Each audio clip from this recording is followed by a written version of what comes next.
Pertama, tersangka pencuri di salah satu toko rokok elektronik di Jalan Jenderal Ayani, Kelurahan 910 Ulu, Palembang, dibawa ke Polsek Seberang Ulu 1 Palembang setelah tertangkap.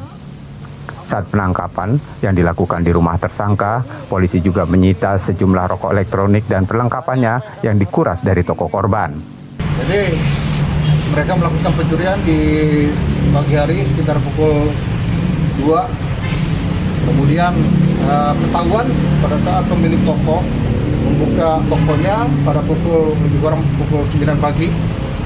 Dan alhamdulillah dari hasil penyelidikan polisi kurang dari 12 jam TSK pelaku sudah tertangkap. Ya. Namun inilah pelakunya, ya, inisialnya MP. Ya.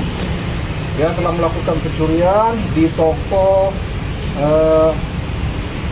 alat untuk rokok elektrik. Untuk proses hukumnya, tersangka kini ditahan di tahanan Polsek Seberang Ulu 1 Palembang dan terancam hukuman di atas 5 tahun penjara. Yudi Kiswanto, Kompas TV Palembang, Sumatera Selatan.